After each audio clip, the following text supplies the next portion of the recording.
Let's get started. What I want to do tonight, I actually gave this talk over a year ago, I think in our second meeting.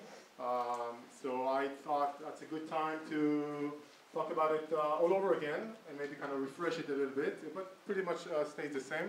Anyone here have seen this talk when I spoke about my mistakes as a real estate investor, the mistakes I have done? No. Oh, good. We don't remember them. You were probably there. We don't remember. But your memory is all right. Very good. So I'm gonna. What I want to do is I put together a year ago a short presentation or a short kind of segment about my mistakes, the main things I think I did as as mistakes over the years, and I want to share them with you. So you are more educated about it. So learn from my mistakes. Basically, it should stay there. As always, disclaimer. You know, it's a real estate event. Please listen, learn, get educated, but make sure you do your due diligence when you decide to work with someone who comes and speak here, or don't just go out there and do it on your own if you think it sounds so simple. Things are normally, probably everybody knows that, are not as simple as they may seem to be.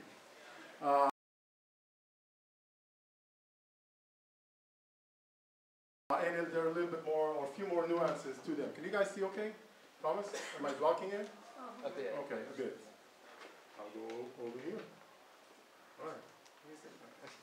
So next thing, just a social media warning. I started putting it on my slides. Please pull up your iPhones, iPads 1, 2, and 3, and new smartphone, stupid phone, whatever you want to call it, and feel free to share it online on any of those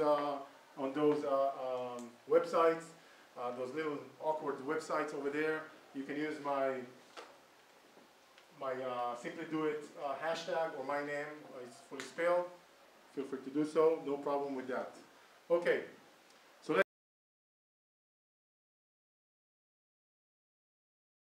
get started. Just so you know where I'm coming from as an investor, so you understand where this is coming from, this presentation.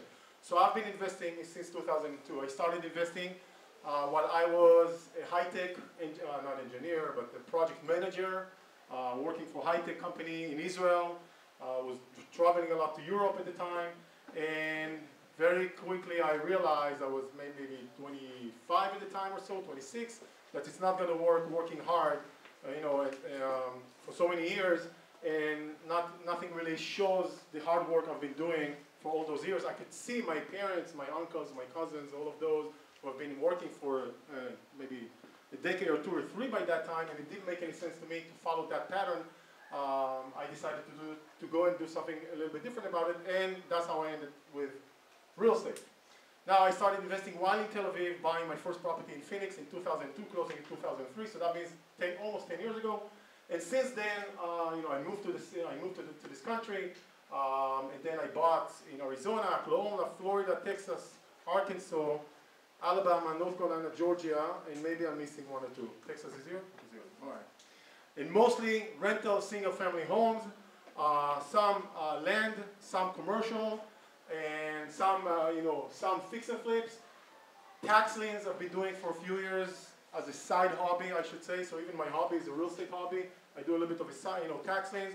And then, since I moved here in 2004, I've actually been involved with helping other investors to invest in real estate. There are people in this room that already use my services, either to actually invest, or they're just about to invest.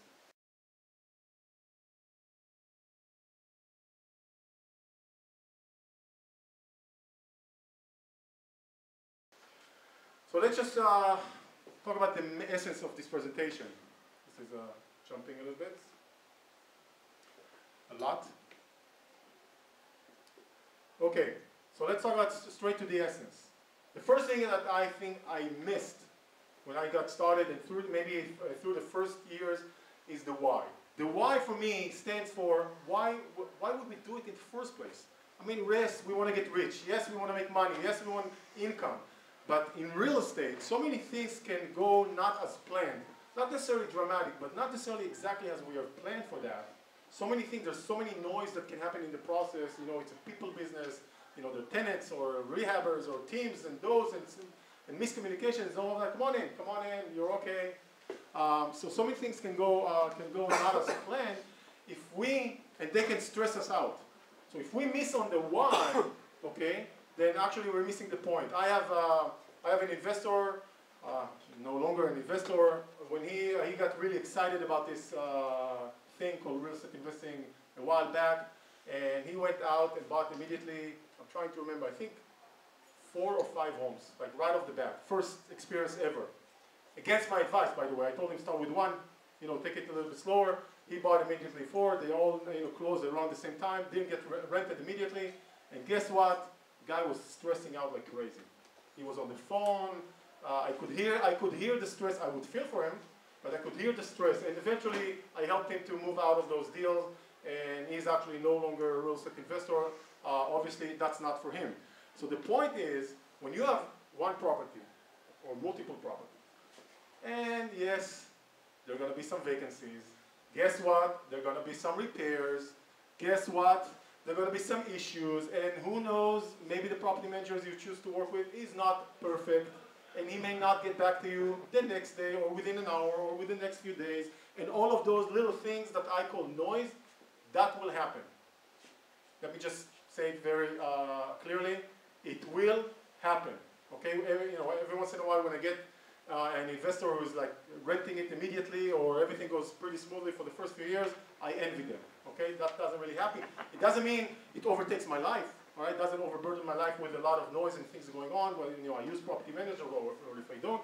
But altogether, when we have the why tells us to put it in perspective. So when we have those little issues, don't stress over it. Remember, why are you doing it in the first place, okay?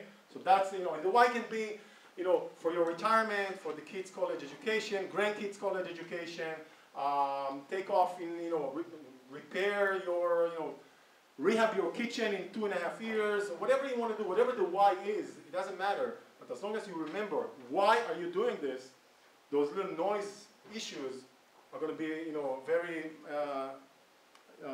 insignificant in the bigger picture. Second thing, ignoring the hidden costs. So let's just put it out there. When you buy a property, or when you buy and hold a property, or buy a fixed property, basically you have acquisition cost, holding cost, okay, or holding or repair cost, and sales cost, okay? We all know that. But many times when we get the information about a certain property, not all the costs are reflected in. So that means, for example, when we buy acquisition, there are some closing costs, okay? Title search, title insurance, mortgage origination fee, and tax fees, and transfer fees, and this and that, all those little things. Okay, we may know that. Many times the lender says, pay in advance your taxes and insurance. Well, something we're anyway going to pay, but we have to prepare for it. We're probably going to have some repair costs, right, to make the house rentable, or a rehab cost. And the rehab budget is maybe $10,000, but you know what? It can happen to, get to be 12 or 13,000, all right? So be ready for that. Then when we have the holding costs and more, okay? I'm not going to go all over the list, but I'm just saying there are more costs than we should be aware. Aware is knowing, preparing financially, but also analyzing properly, all right? That's part of it. So we know what we're getting into. Second thing, the holding costs, make sure, very trivial, taxes, insurance, property management, all of that, for sure. Vacancy, factor it in. Even if you don't know exactly, but they give it some representation. How about leasing fee, right? A lot of those spec sheets that I see, they don't have the leasing fee included, right? It's not a lot of money, maybe, on average 20, 30 bucks, 40 bucks a month, but let's give it, let's make sure it's on the Excel. I can't remember, there's a few, okay, maintenance, of course, so just make sure all those fees are there. So when you analyze a property, it's very easy. I know people, actually, I met this week with a lady that they bought, 2 fourplexes in Colorado without knowing, without actually doing proper due diligence, and guess what? Numbers turned out to be not exactly what it was thought for, okay?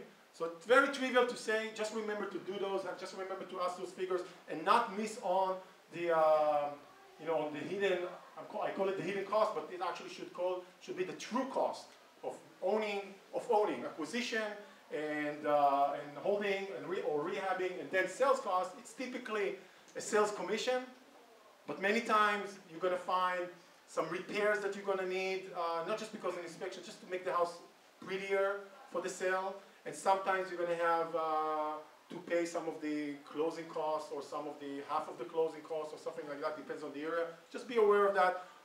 At least in the ballpark figure saying for the sales I have 8%, 7%.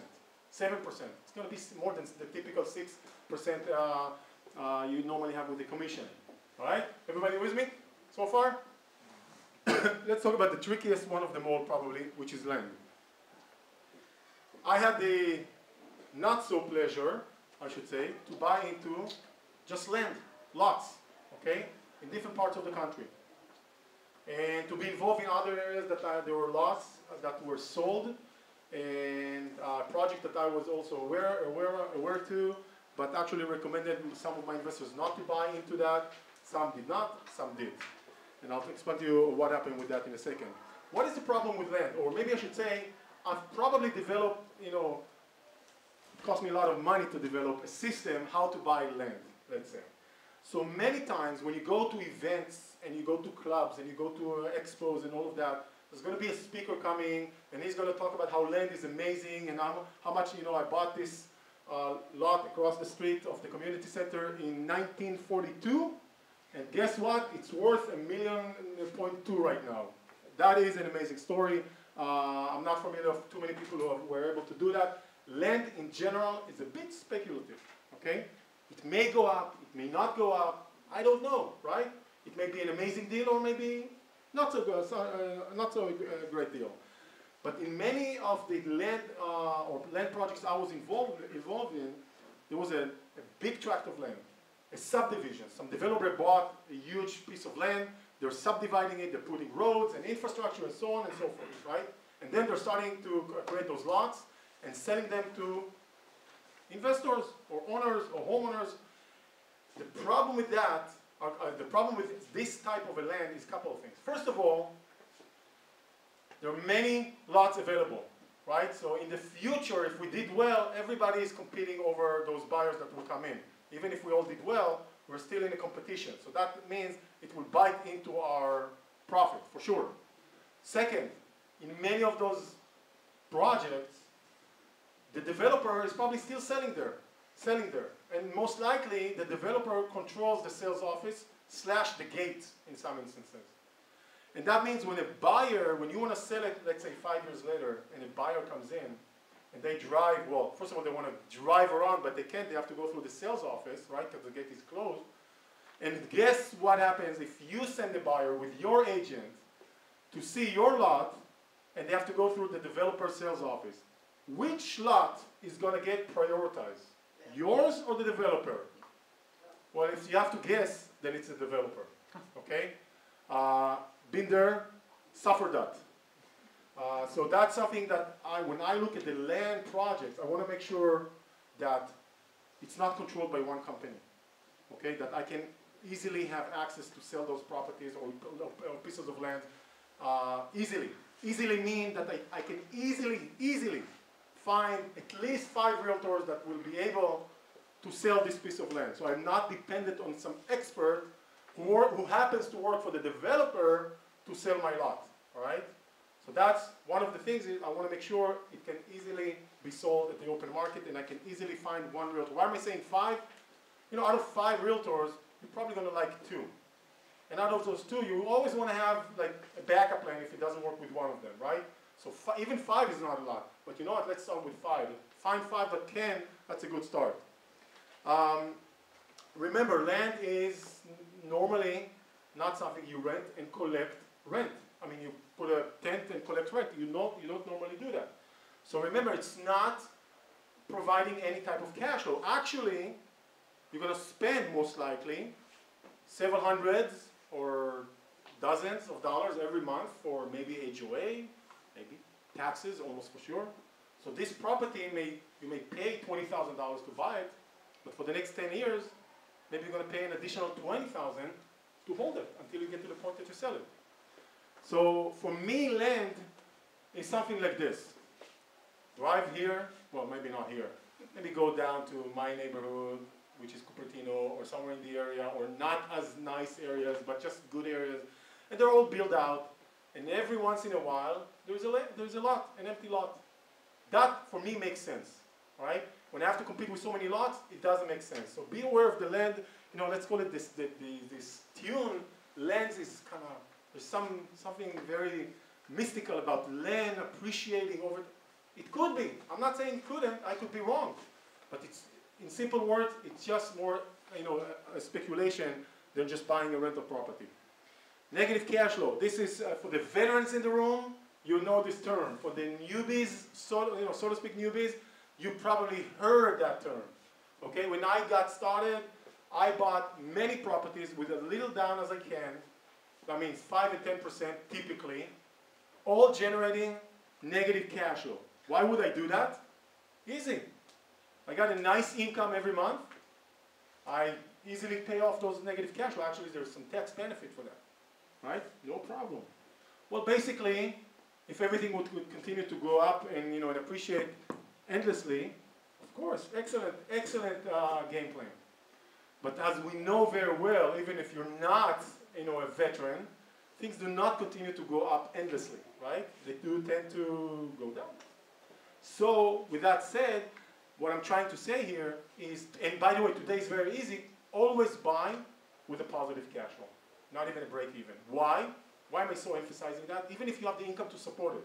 First of all, if you buy one property and it generates on average a $200 positive, negative cash flow, and you have a job, yeah, you know what? Okay, no big deal, right? If you do it over 5 properties and now it's $1,000, you know, negative cash flow a month, maybe you can sustain it and no problem. Your income is much greater than that, so you have no problem with that. Maybe not a big deal. What happens if you lose your job or your income drops? All of a sudden, this $1,000, maybe even $200, are very, are waiting on you so much, it's kind of choking you. The way I see it, always buy with a positive cash flow for the following reasons. I like the property to be independent of me. I work, it's over there, generating.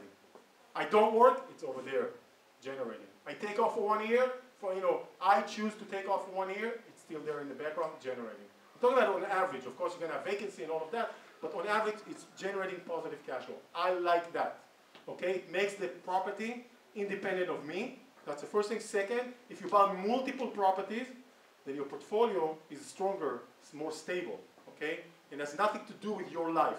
So you don't have to kind of support your portfolio altogether. It actually supports you. Second, next point. When I got started, as you could see in my previous slide, I bought in multiple states, buying 1 here, 2 properties there, another one over there, another one over there, working with multiple property management companies. That was a hustle, that was a headache. The problem with buying in multiple states or areas, mostly when we buy rental properties, is actually controlling or managing or supervising the property managers. That's the tricky part. Ideally, yes, diversified all over the country. In real life, this is the trickiest part of being an owner of multiple properties. I'm always have the multiple properties person like myself in mind, and I know some people in this room are the same positions, and some are on the path of becoming one. So, concentrating in one area or 2 areas or 3, it really depends. I don't have a number to give you. Buy up to 5 properties in one area, then move to the next one. Buy up to 10, buy 2. There's no right answer here. The point is to actually concentrate. When you concentrate, you have more clout with one property management company. They love you more, right? Love you more. But if something happens, they want to please you because they know very well it's not just one property that will, will go away. It's actually 5 now. Okay? You may even have more negotiable position with them to get better rates. And when you fly or go or drive or go to see your property or properties, you do it in one trip. Okay, and then you get to know the area a little bit better. So many reasons it actually makes a lot of sense. I'm not saying only buy in one market, but probably you want to buy 5 to 10. My rule of thumb is 5 to 10 in one market, then move to the next one, or work on 2 markets in parallel. I'll buy one and one and one and one, and you get you build in each market. okay? And last thing I want to say is the lack of guidance. I did not have a proper guidance when I got started and moved on. I actually had to kind of, how do you say, shovel my own path, so to speak, when I ran into each situations. So my suggestion for all of you, even if you are, especially if you're getting started, but even if you are veterans, okay, make sure you have this person, myself or someone else, that you can call to and talk with and discuss. And when you're reaching this challenging points, brainstorm with someone with an experience that can help you get out of those issues. Or like what I do with a lot of the investors who are actually not necessarily investing with me, but they're coming in and saying, we want you to do a portfolio evaluation for us and actually check our portfolio and tell us how we can do better, okay? How we can do better financially and how we can overcome a problem. And they pay me some consultation fee just for doing that. They're not necessarily going to come and invest with me. But make sure you have this figure in your life that you can actually follow on one end, but also consult with and talk with and help you to do it safer, better, and to be more successful, basically.